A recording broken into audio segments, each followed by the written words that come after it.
Rami Khouri is a distinguished public policy fellow at the American University of Beirut, and he joins me now from New York. Rami, thank you so much for being with us. So we're just hearing there from our correspondent that, of course, this did not go the way that Israel planned. We haven't heard too much from the Israelis at this point.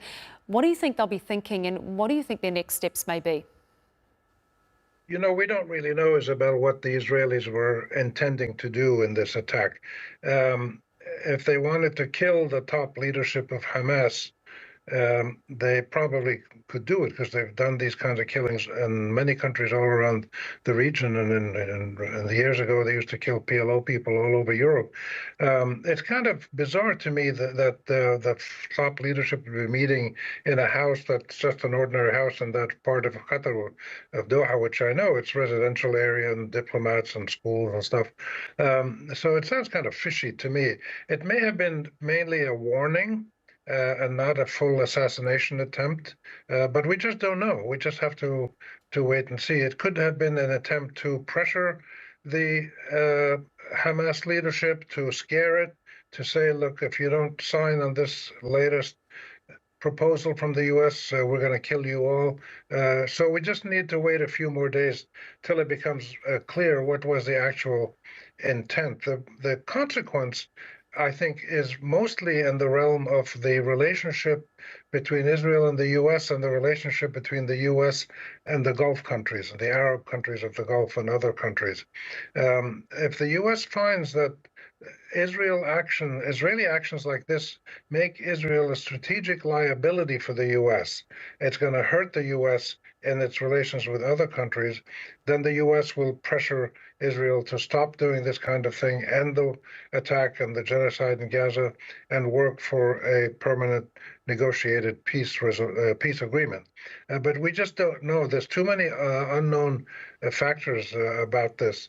The Americans clearly support all of the Israeli attacks against the Palestinians, the killing of the leaders, starving the people, ethnic cleansing, pushing people out of the West Bank. The U.S. clearly, in its actions, supports what Israel is doing. I think we need to just look at the actions of the U.S. and not focus on the words of Trump. The words of the American leadership are not reliable. They keep changing. They're not said according to a clear strategy that they're following.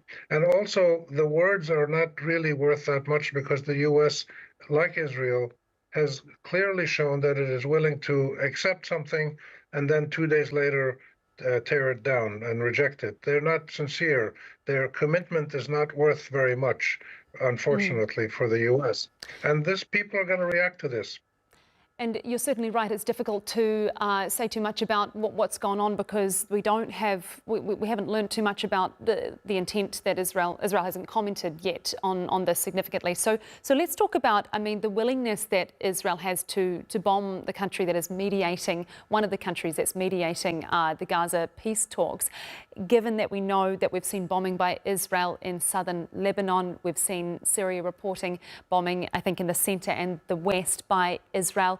What does this say about how far Israel's willing to go?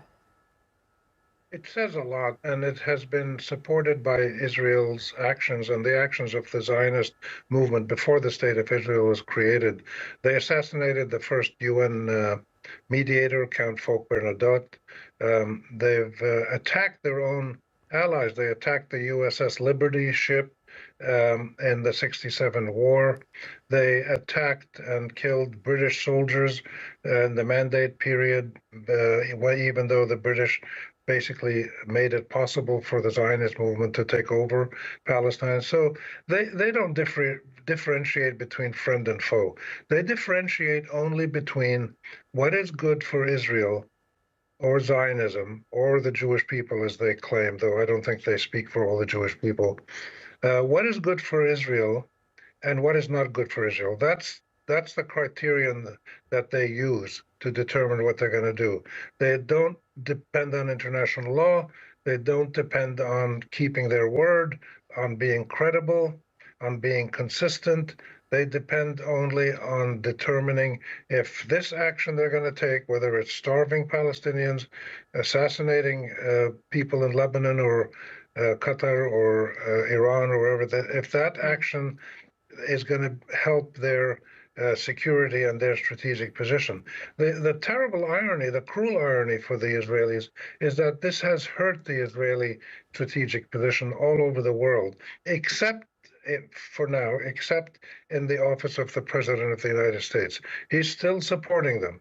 But if he should suddenly decide that supporting Israel is going to hurt the U.S. or hurt his election chances and the Republican Party, which is a possibility because of the way trends are going in the U.S., he may well switch. He may switch and put pressure on Netanyahu and stop this genocide. Rami Khouri, Distinguished Public Policy Fellow at the American University of Beirut, thank you so much for your analysis.